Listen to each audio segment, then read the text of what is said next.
नाज़रीन, मैं इस वक्त 24 साला शुमाइला के साथ मौजूद हूँ। हमारी कोशिश होती है कि हम इस बाबरकत महीने में कुछ नेकी में थोड़ा सा अपना भी हिस्सा डाल सकें, कोई किसी के हक में बेहतरी। वैसे तो हम पूरा साल कोशिश ही करते हैं, लेकिन ऐसे मौके पर वो अफराद जिन्हें वाकई हमारी बेहद जरूरत है, वो थाने तक नहीं पहुंच सकते, कहीं आवाज नहीं बुलंद कर सकते, हम उनकी पुकार बने। तो जब मुझे शुमाइला के बारे में पता चला तो यकीन करें कि दिल खून के आंसू रोया कि एक औरत इतनी भी बेबस हो सकती है। शुमाइला की उम्र इस वक्त सिर्फ 24 साल है। शुमाइला की शादी हुई, वहां इसके साथ जो जुल्म के पहाड़ तोड़े गए और उसके बाद शुमाइला जिस हालत में है, यह हमारी उन तमाम बेटियों के लिए लम्हा फिक्रिया है जो अपने घर में जुल्म सहती हैं और जुबान से सी तक की आवाज नहीं निकालती। शुमाइला के साथ क्या हुआ उसी की जुबान से जानते हैं और पूरी कोशिश करेंगे कि शुमाइला को इंसाफ दिला सकें। शुमाइला, आपकी उम्र इस वक्त 24 साल है। जब आपकी शादी हुई उस वक्त कितनी उम्र थी आपकी? 19 साल थी। 19 साल उम्र थी जी। आपने कितना पढ़ा है? बस मैट्रिक की। मैट्रिक किया है। कितनी बहनें हैं आपकी? बहनें तो माशाल्लाह हम ज्यादा हैं। कितनी हैं? 8। 8 बहनें हैं। हाँ जी। आप कितने नंबर पे हैं?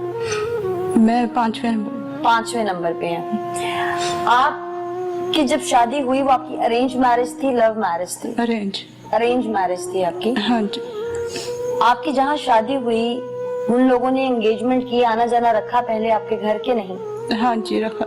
कितना अर्सा एंगेजमेंट रही आपकी? ये 6 महीना रही है। शादी की बहुत जल्दी थी उन लोगों को कि शादी। शौहर आपसे उम्र में बड़े थे? हाँ जी, बड़े हैं। कितने? ज्यादा बड़े हैं। अंदाजन यही कोई होंगे 7-8 साल बड़े। 7-8 साल बड़े हैं आपसे। जी। ठीक। आपकी शादी को 5 साल अब तक बीत चुके हैं। हाँ जी। इन 5 सालों या 5 साल पहले जब आपकी शादी हुई तो आप अपने कदमों पर चल के ससुराल गई थी? हाँ जी। कदमों पर चल के? हाँ जी, मैं बिल्कुल ठीक ठाक थी। बिल्कुल ठीक? हाँ जी। क्या हुआ फिर आपके साथ कि आज आप इस हालत तक पहुंच गई हैं? मेरी बेटी होने वाली थी, मेरी कमर पे टीके लगे थे 2। पहले दिन से बताइए जो आपके साथ हुआ। पहले शादी के सिर्फ 8 दिन मेरे साथ ठीक रहे हैं मेरे शोहर, मेरे ससुराल वाले। फिर शोहर मेरे बहुत मारते थे मुझे, बगैर बात ही, कोई बात भी नहीं होती थी, बस पता नहीं दिमाग का मसला था या क्या था उनको। साइको पेशेंट थे? हाँ जी। अच्छा जी। फिर तो मारते थे बगैर बात। मैं हालांकि घर के हर काम करती थी, उनको भी बोंग पाए बना के भेजती थी जो वो काम करते हैं। अच्छा, वो नाश्ते का काम करते हैं? हाँ जी। और वो पतीले आप बनाती थी? हाँ जी, पतीले मैं ही बनाती थी, फिर धोती भी थी, सारा काम मैं नहीं करना था। फिर मेरे बेबी होने वाला था, जब भी इन्होंने मेरे से इसी तरह वजन वगैरह उठवाया, हालांकि मुझे डॉक्टर ने मना किया हुआ था, पर मेरी DNC होगी। फिर उसके बाद दोबारा मेरे था तो इन्होंने इसी तरह वजन वगैरह उठवाए, मुझे मारते बहुत थे। तो फिर मेरी DNC। आपके हमल को जाया करवाया गया? हाँ जी। ऑपरेट क्यों करवाया? क्या चाहते थे आपके घर वाले, आपके शौहर, आपके ससुराल वाले? उनको अल्ट्रासाउंड में पता चल गया था कि बेटी है। तो बेटी नहीं चाहते थे? हाँ जी, वो बेटी नहीं चाहते थे। फिर उन्होंने आपके सर्जरी करवाई आपकी जबरदस्ती? हाँ जी। अच्छा जी। और फिर आपको इंजेक्शंस दिए गए? हाँ जी, मैं बिल्कुल ठीक ठाक थी, मैं अपने पैरों पे चल के हॉस्पिटल गई हूँ। तो मुझे वहाँ पर उन्होंने एडमिट कर लिया है, तो मेरा ऑपरेशन कर दिया उन्होंने। तो कमर में 2 टीके उस वक्त लगे थे मेरे। अच्छा। तो जी, बेटी तो मेरी माशाल्लाह ठीक थी, पर वो बहुत छोटी थी, अभी 1 किलो की थी जब हुई थी। तो मुझे हॉस्पिटल में रखा हुआ था उन्होंने। 11 दिन तकरीबन हॉस्पिटल में रखा, BP कंट्रोल नहीं हो रहा था मेरा। फिर उसके बाद जब मेरी बेटी पैदा हुई, जब भी कोई भी नहीं रहा, मेरी बहन ही मेरे साथ रहती थी, तो मुझे घर से निकाल दिया बेटी पैदा होने पे।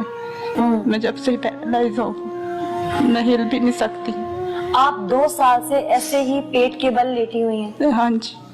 यानी आप सीधा नहीं लेट सकती? उसकी वजह क्या है? कमर पे टीके लगे थे, उसकी वजह से नीचे का हिस्सा खत्म हो गया। आपका शौहर अपनी बेटी को देखने, यानी जो बच्ची का बाप है, वो अपनी बच्ची को देखने तक नहीं आया? नहीं, कभी नहीं आया। कभी देखा भी नहीं? फोन करने की? हाँ जी, बहुत की बात करने की? हाँ जी। ससुराल में कौन कौन है आपके? सास, ससुर, नंदे, देवर। उनके घर में भी बेटियां हैं, नंदे हैं आपकी, आपने पूछा नहीं कि मुझ पे ये जुल्म क्यों? पूछा था, जब भी मुझे इन्होंने मारा हॉस्पिटल में आके। हॉस्पिटल में मारा? हाँ जी। क्यों? बस हिम्मत रखें, हिम्मत रखें। आपने बहुत हिम्मत दिखाई है अब तक, हिम्मत रखें। क्यों मारा उन्होंने? बेटी पैदा होने पे। नहीं, आपके हॉस्पिटल में जब नंदे और सास ससुर आए, उनके सामने ही। पोती देखी? हाँ जी। तो आपने कहा नहीं कि इसमें मेरा क्या कसूर है? जी मैंने कहा था। बस वो दिमाग का मसला है या क्या मसला, उन्हें ये अल्लाह बेहतर जानता है। अभी आपके शौहर ने आपको तलाक भेज दी। वो बेटी जो आज अपनी बेटी को उठा नहीं सकती, उस बेटी के मुस्तकबिल का सवाल है, ये माँ ठीक हो जाए। इसलिए दिल खोल कर दीजिए, शायद आपका दिया हुआ उस नन्ही मासूम का मुस्तकबिल सवार दे, शुमाइला का मुस्तकबिल सवार दे, और इसे एक बार फिर से वो जिंदगी मिल जाए जिसका ये हक रखती है और जिसके लिए वो मासूम बच्ची हक रखती है जो इससे पैदा हुई है। शुमाइला, आपकी बेटी का नाम क्या है? हुरैन। हुरैन जी। हुरैन को देखा अब मिलती है आपसे आके? जी। आती है? जी। मामा कहना आ गया उसे? जी। 2 साल की हो गई। हाँ जी माशाल्लाह। आप उसे उठा नहीं सकती? नहीं। दिल चाहता है? बहुत दिल चाहता है मैं अपनी बच्ची को उठाऊं, उसे खुद संभालूं, पर मैं हिल भी नहीं सकती। आपको जिस हॉस्पिटल में लेके गए उसका नाम क्या था? नाम नहीं मुझे याद। वो क्लिनिक कोई सर्टिफाइड डॉक्टर का था? हाँ जी। डॉक्टर से मिली आप? प्रॉपर डॉक्टर थे या कोई डिस्पेंसर वगैरह थे? डिस्पेंसर ही था शायद। कोई डिस्पेंसर का नाम जानते हैं उस क्लिनिक का? नहीं, नाम नहीं मुझे याद। कहाँ पे था? ये दूर ही था काफी, घर से उनके काफी दूर था।